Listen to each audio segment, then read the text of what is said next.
Welcome back to serious news this time around. Because I figured if I was going to make wacky news, I gotta make ones that are more serious sometimes. And sadly enough, there's more serious news out there than goofy ones. So it's far easier to find stuff to talk about, which is sad to say, but that's the world we're living in. And I do have to put a discretion. I do not condone false allegations or witch hunts or brigades against people. These people need their time in court, and that's all I'm going to say about that. I don't believe in vigilantism or any bullshit like that. So, if any of these stories offend you, which they're going to if you have a human soul, but that's just how it's going to be. This is not like a call to action, if you get what I'm saying. So, with that, I'm going to move on. Most of these articles are from Law and Crime, so credit to them. Go follow them or whatever they do. The first story is a dude named, that is a difficult name to say, Javad Perwaz. It's hard to say his name. Was allowed to do unnecessary surgeries in order to increase his profits. The article says he was allowed to knowingly do such surgeries, such as C-sections and hysterectomies. He was doing these misdeeds so much, every early birth in the clinic was called a Perez special. So they was in the know, and I bet they was getting money from it too. So yeah, every birth in the maternity ward that was like early and had to be like under whatever they call when they put the babies in the maternity ward, like because their early birth, they had to be hooked up with so much stuff. It's awful, because that can have dire consequences for the baby later on, depending on how early they was taken out. It's a monstrous thing to do if you didn't need any convincing. There was like over 500 women are suing the clinics and the physician, and each demand $10 million each. So they're going to get fat paid from this motherfucker. Hopefully they deserve every penny of that. The risk of their child being messed up for life is too great to not get $10 million each at least. The next article is even more upsetting, which it's not as a high minority, not as many victims, but just what happened was sad, just to say the least. A couple in Idaho named Brian Lemick and Elysian Armenta.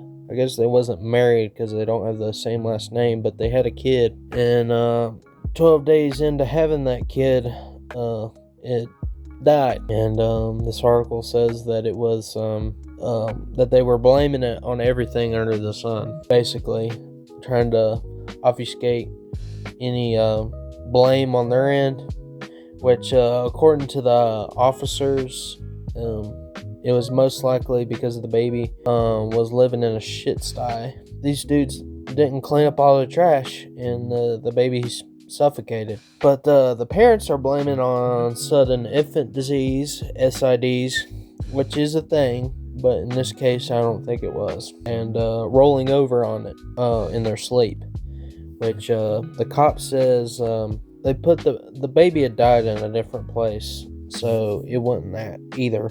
These upstanding citizens are going to be charged with felony injury to a child, hiding evidence, failing to report a death, and resisting an obstruction. So apparently they didn't go down smoothly which why would you?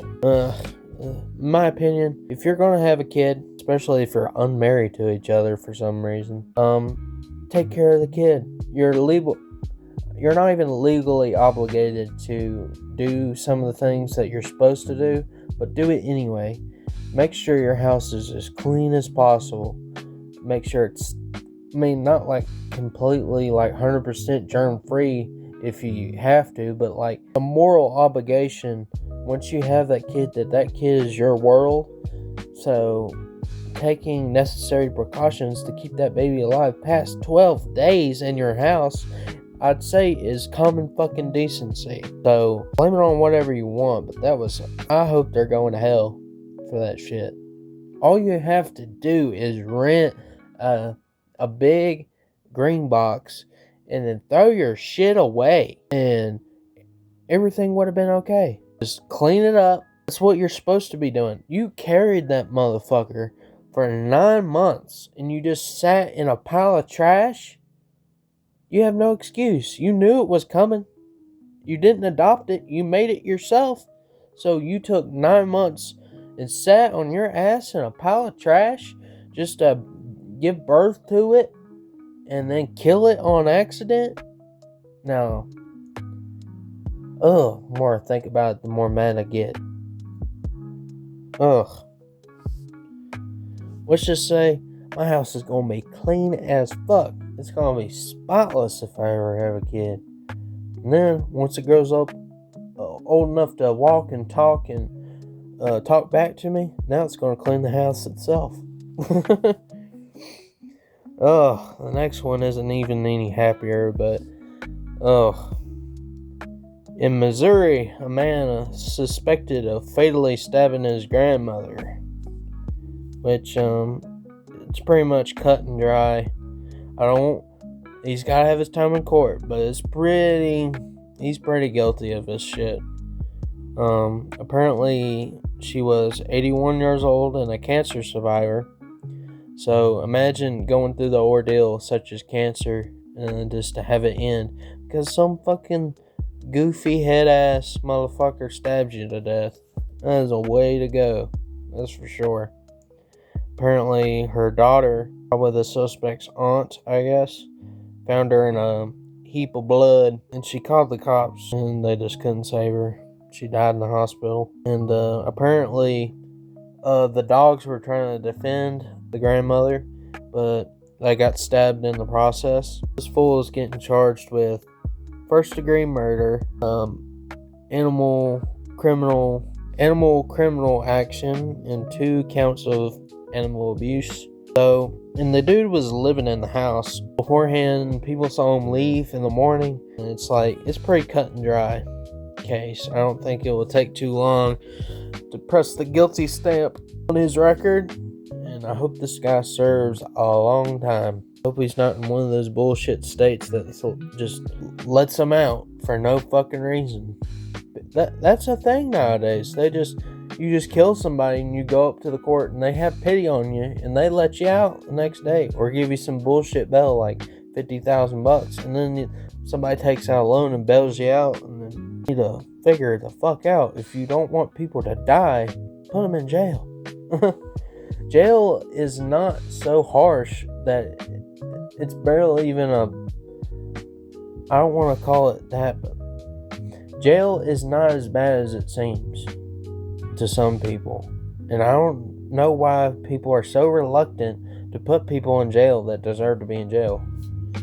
Yes, it's more tax money that has to go funneled into the jails, but they need to go any fucking way because they need to be punished. That is the whole deal.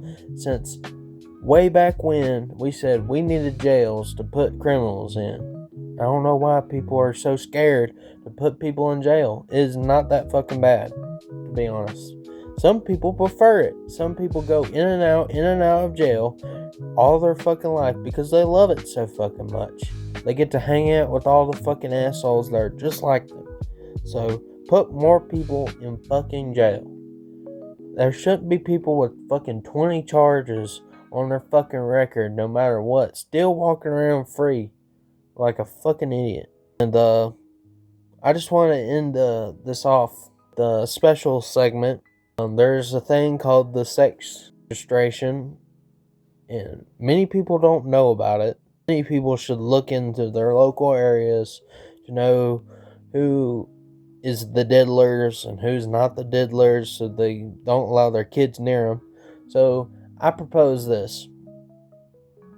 I'm going to start with Alabama, like in an alphabetic order. I'm going to start with Alabama, and I'm going to pick 10 random motherfuckers that are on the sex registry, and I'm going to put a slideshow at the end. If any of these motherfuckers are near your area, be aware of them.